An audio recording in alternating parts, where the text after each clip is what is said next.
Hello नमस्कार। मैं हूं धनसुख पालीवाल और लिंकिंग लॉस की इस लीगल जर्नी के अंदर आप सभी का स्वागत एंड वेलकम। आज आपके बीच में एक अजीबोगरीब खबर है। ये खबर है भारत देश के हिमाचल प्रदेश से। हिमाचल प्रदेश एक पहाड़ी एरिया जहां पे ट्राइबल्स जो हैं वो जनरली ज़्यादा रहते हैं, तो उस हिमाचल प्रदेश से एक ऐसी प्रथा के बारे में आपको बताने वाला हूं जिसको कहा जाता है उजला पक्ष।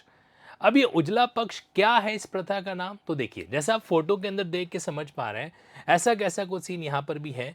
इसमें ये होता है कि जमीन का बंटवारा ना हो, इसके लिए जमीन का बंटवारा ना हो इसके लिए पत्नी का बंटवारा कर दिया जाता है। मतलब ये कि हिमाचल प्रदेश के गिरिपार एरिया है, ये गिरिपार क्षेत्र जो है वहाँ पे एक समाज है हाटी समाज। तो वहाँ पे इस प्रथा को फॉलो किया जाता है और इसके तहत जो है दो भाइयों की शादी एक ही लड़की से करवाई जाती है, ताकि उनकी जो संपत्ति है उसको किसी भी तरीके से बंटवारे का सामना है जो ना करना पड़े। अब सुनने में बड़ा अजीबोगरीब महसूस होता है कि ये क्या बात हो गई, इसीलिए सिर्फ इसलिए कि आपकी प्रॉपर्टी का डिवीजन नहीं हो इसलिए आप किसी महिला को इस तरीके से जो है दो आदमियों के बीच में जो है क्या कर लेते हैं, शादी के जोड़े के अंदर बांध देते हैं। बट हाँ, ये चीज़ है।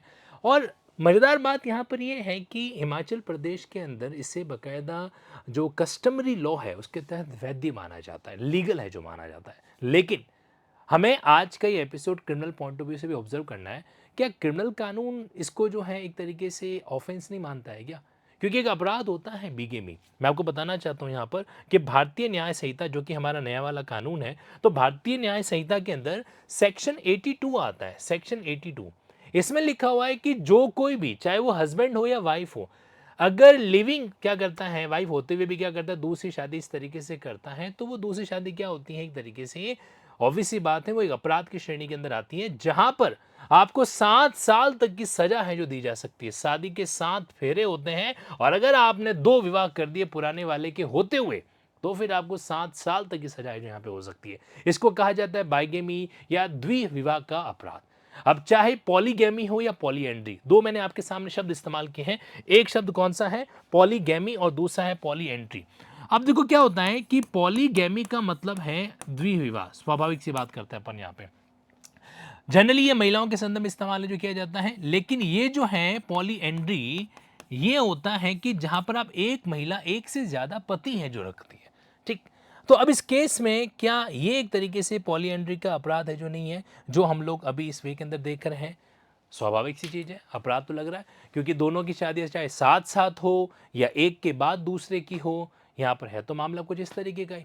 तो दो पत्नियां रखना और दो पति रखना एक तरीके से देखने में बिगेमी का ऑफेंस ऐसा नजर आता है। लेकिन यहाँ पर दो बातें आपको समझनी पड़ेगी। पहली बात तो ये कि अगर कोई कस्टमरी कानून होता है, कोई पर्सनल लॉ जो होता है ना, तो उसका हमेशा ओवरराइडिंग इफेक्ट है जो रहता है किसके ऊपर, जनरल लॉ के ऊपर। मैं बात कर रहा हूं सिविल पॉइंट ऑफ व्यू से, अभी क्रिमिनल के पॉइंट ऑफ व्यू से बात नहीं कर रहा।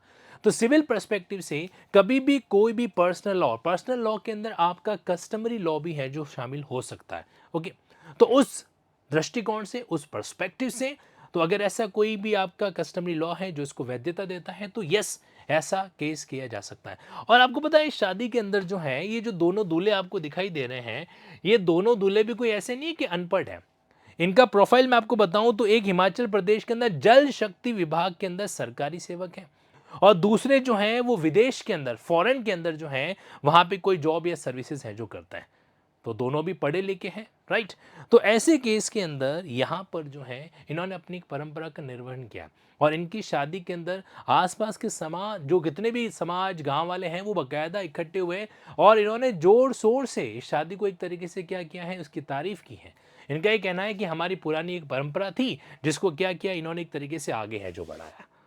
अब सोचने वाली बात है, आप लोग मुझे कमेंट बॉक्स में बताना कि इस तरह की परंपरा जो है वो आज के इस परिप्रेक्ष्य में क्या मानसिक वैधता रखती है क्या। अब मैं आ जाता हूं आपके केस में क्रिमिनल वैधता को लेकर।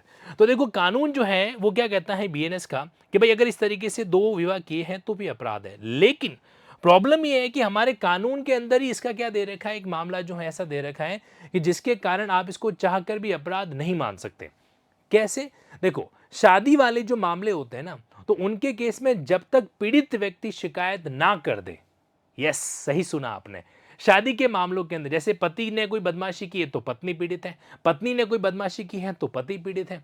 अब यहाँ पे पत्नी ने एक बड़े वाले भाई से शादी कर ली, फिर तुरंत साथ साथ में दूसरे छोटे वाले भाई से शादी कर रही है, तो देखा जाए तो पीड़ित कौन हो रहा है? दूसरा वाला भाई हो रहा है या पहला वाला भाई है जो हो रहा है ना?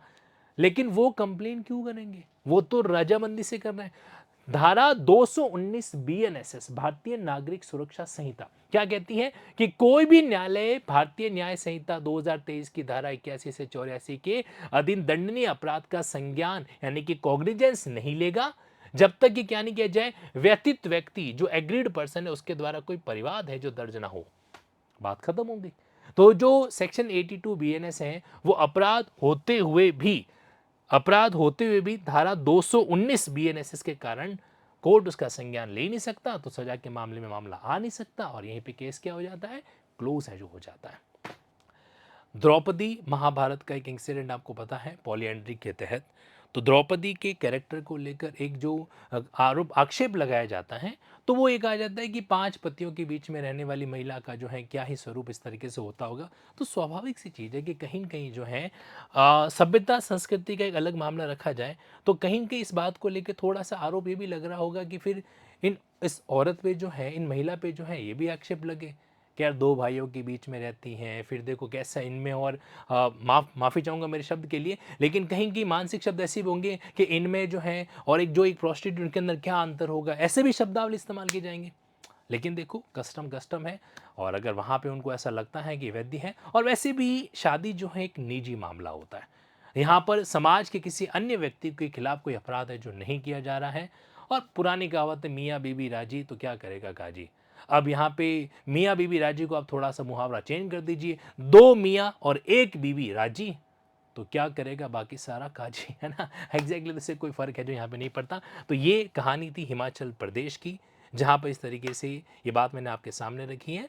आपका क्या कहना है इस बारे में कमेंट बॉक्स के अंदर जरूर बताइएगा। न्यायिक सेवा की तैयारी करने के लिए लिंकिंग ऐप जो है वो अपनी लिंकिंग टेक्निक के लिए जाना जाता है। हम लोग इसी तरह की जो क्यूरियोसिटी होती है, आज आपके सामने मैंने 2 सेक्शंस को समझाया, सेक्शन 82 बीएनएस और सेक्शन 219 बीएनएसएस।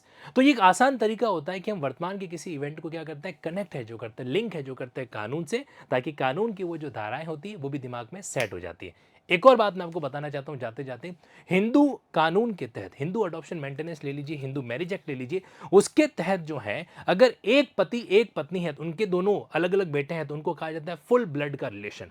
ठीक है, यानी कि सेम पिता सेम माता। वहीं पर अगर मान लीजिए एक पति है और 2 अलग अलग पत्नियां हैं और उनसे जो बच्चा पैदा होता है उन दोनों का आपस में जो रिलेशन है दोनों बच्चों का वो होता है हाफ ब्लड। और तीसरा, अगर एक ही पत्नी है और 2 अलग अलग पति हैं और उनसे 2 अलग अलग संतानों की उत्पत्ति है जो होती है, तो उस केस में उसे जो है यूटेरिन ब्लड कहा जाता है।